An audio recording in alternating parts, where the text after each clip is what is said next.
روایت ہے، لکھا ہے کہ حضرت رسول خدا صلی اللہ علیہ وسلم کے زمانے میں ایک یہودی حلیب نامی بڑا مالدار رسول خدا صلی اللہ علیہ وسلم کے زمانے میں رہتا تھا۔ ایک دن اس نے اپنے بیٹے حباب سے باتوں باتوں میں یوں کہہ دیا کہ لخت جگر، یہ جس قدر میرا مال و زر ہے اور خزانہ ہے یہ سب تیرے ہی واسطے ہے، اور تو ہی میرے بعد ان سب کا مالک ہے، اور کوئی چیز تجھ سے پوشیدہ نہیں، چھپی ہوئی نہیں۔ اب لڑکا یہ بات سن کر خاموش ہو۔ ایک روز حسب اتفاق کہیں اس کا گزر خزانے کی طرف ہوتا۔ اب جو ہی وہ خزانے کی طرف گیا، تمام زر و جواہر دیکھے، اب ایک طرف جو گیا ایک صندوق کو مقفل پایا، تالا لگا ہوا، بند۔ تو خیر اس نے دریافت کیا کہ بھائی اس میں کیا ہے۔ اب لڑکے کے دل میں یہ گمان گزرا کہ شاید اس میں کوئی بیش قیمتی جواہر ہوگا جس کو آج تک ہمارے باپ نے مجھ سے چھپا کر رکھا ہے۔ بس اسی وقت حباب اپنے باپ کے پاس آیا اور عرض کرنے لگا کہ ابا حضور، آپ تو فرماتے ہیں کہ کوئی بھی چیز تجھ سے پوشیدہ نہیں ہے، پھر وہ کون سی شے ہے جو صندوق میں مقفل ہے اور آج تک مجھ سے چھپی رکھی ہے؟ خیر اس کے باپ نے اس کو پیار کیا اور کہا کہ پیارے فرزند، وہ کوئی شے، وہ چیز تیرے دیکھنے کے لائق نہیں ہے۔ اس صندوق میں چند ورق ہے کاغذ کے جن پر عرب کے ایک سردار کا نام اور حولیہ لکھا۔ جب تم کو علم حاصل ہوگا تو تم اسے دیکھ لینا۔ لیکن حباب کو یقین نہ آیا، مگر وہ مجبور تھا، کرے بھی تو کیا۔ الغرض ایک شب حلیب شراب پی کر مدہوش ہو گیا۔ اب حباب موقع پا کر خزانے میں داخل ہوا اور صندوق کو کھولا۔ اب اس میں ایک سونے کا ڈبہ، اس صندوق میں ایک سونے کا ڈبہ مہر لگا ہوا رکھا تھا جس سے مشک و عنبر کی خوشبو آتی تھی۔ اب جیسے ہی حباب نے کھولا، دیکھا تو ایک ورق کاغذ کا تھا جس پر جناب رسول خدا صلی اللہ علیہ وسلم کا نام اور چند صفات آپ کے لکھے ہوئے تھے۔ بس حباب وہ دیکھتے ہی ہزار جان سے عاشق ہو گیا، اس نام پاک پر عاشق ہو گیا اور قابو سے باہر جاتا رہا اور کسی کے فراق میں کچھ ایسا کہتا تھا کہ تمہاری امت میں ہم ہوئے ہیں، ہماری بے شک نجات ہوگی، تمہیں وہ دولہا ہو ساتھ جس کے تمام امت برات ہو۔ اور ان برقوں کو بار بار چومتا تھا اور حالت وجد میں کہتا تھا کہ محمد پہ دل مبتلا ہو گیا ہے، محمد پہ دل مبتلا ہو گیا ہے، مقدر میرا کیا رسا ہو گیا ہے، نہ جہاں دل سے ہے درد عشق محمد، یہ گھر تیرا مہمان سرا ہو گیا۔ حباب نے یہاں تک گریہ ازاری کی کہ بے ہوش ہو کر زمین پر گرا، اتنی گریہ ازاری کی کہ بے ہوش ہو گیا۔ اب ملازم آئے، اس کو اٹھایا۔ تھوڑی دیر میں جب حباب ہوش میں آیا تو اسی اسنا میں اس کے باپ کو خبر ہوئی۔ اب اس کا باپ غصہ ہوا اور کہا کہ بے وقوف، یہ کیا غضب کیا؟ ارے تو یہ کس کا نام اپنی زبان سے لیتا ہے؟ ارے دیوانے، یہ تو ہمارا دشمن جان ہے اور اس کا نام لینا ہمارے مذہب میں منع۔ تو حباب نے کہا کر یہ نام تو میرے جی جان کا قرار ہے۔ باپ غضبناک ہوا اور اس کے منہ پر تماچے مارنے لگا۔ لوگوں نے ہر چند اسے سمجھایا لیکن اس کے خیال میں ایک نہ آیا۔ وہ یہی کہتا تھا کہ اگر میری جان بھی جاتی رہے گی تو جب بھی میں اپنی زبان سے یہی نام نکالوں۔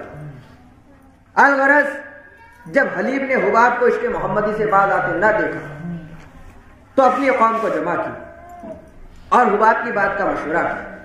سب نے متفق ہو کے یہ رائے دی چونکہ اس کی پرورش بڑے ناز سے کی گئی، اس لیے اس کو کھانے پینے کی تکلیف دی جائے تو ضرور یہ راہ راست پر آ جائے، لہذا دونوں وقت ایک روٹی اور ایک پیالہ پانی کا دیا ہے۔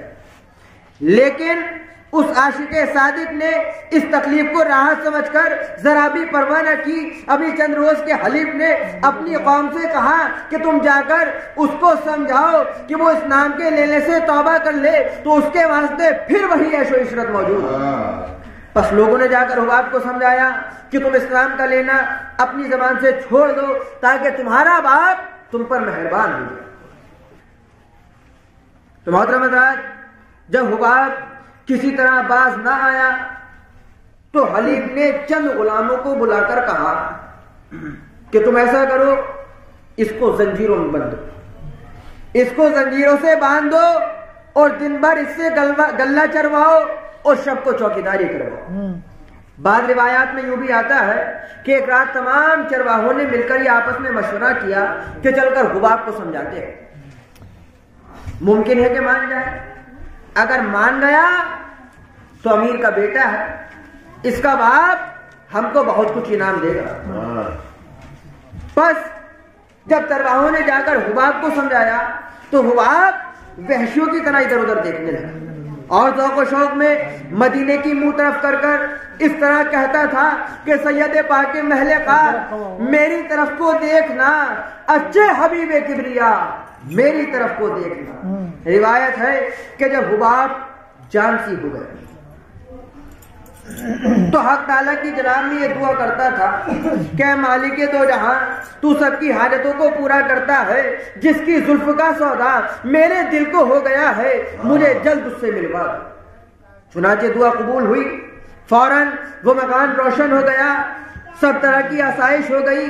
چند سال اس مکان میں رہتے گزرے تھے کہ حضرت نے مکے سے مدینے کو ہجرت کی۔ ادھر حباب بفضل الہی کا اس سے رہا ہو گیا اور آپ کی یاد میں دن بھر دل بے چین رہتا تھا اور کچھ ایسا کہتا تھا کہ شہ والا احمد دلربا، شہ والا احمد دلربا میری کیا ہی بے قدری رہی، کبھی تم نے پوچھا نہ حال دل میری کیا ہی بے قدری رہی۔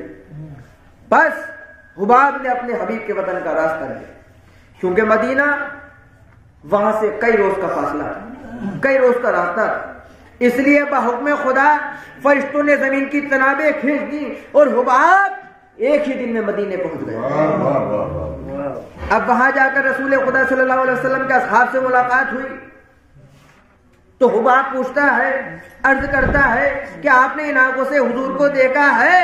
تو انہوں نے کہا کہ جی ہاں میں نے ان آنکھوں سے حضور کو دیکھا ہے۔ تو حباب ان آنکھوں کو بوسہ دیتا تھا اور جس جس صحابی سے بھی ملتا تھا اسی طرح عرض کرتا تھا اور وہ کہتے تھے کہ ہاں ہم نے ان آنکھوں سے محمد مصطفیٰ کو دیکھا ہے۔ تو حباب ان کی آنکھوں کو بوسہ دیتا تھا اور ذوق و شوق میں یوں کہتا تھا کہ در نبی پر پڑا رہوں گا، پڑے ہی رہنے سے کام ہوگا، در نبی پر پڑا رہوں گا، پڑے ہی رہنے سے کام ہوگا، ارے کبھی تو قسمت کھلے گی میری، کبھی تو میرا سلام ہوگا۔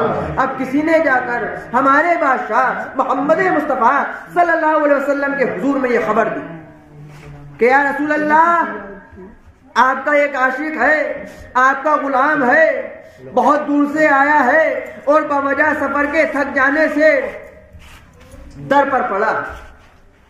تو رسول خدا صلی اللہ علیہ وسلم نے ارشاد فرمایا کہ اس کو بلا کر لاؤ۔ اصحاب دوڑے ہوئے آئے اور حباب کو ہاتھوں ہاتھ لے گئے۔ اب جس وقت حباب حضور کی جناب میں پہنچے تو شمع رخسار پر پروانہ وار نثار ہوتے تھے اور کچھ ایسا کہتے تھے کہ ذرا رخ سے نقاب اپنے اٹھا دو یا رسول اللہ، ذرا رخ سے نقاب اپنے اٹھا دو یا رسول اللہ، ہمیں وہ چہرہ دلکش دکھا دو یا رسول اللہ۔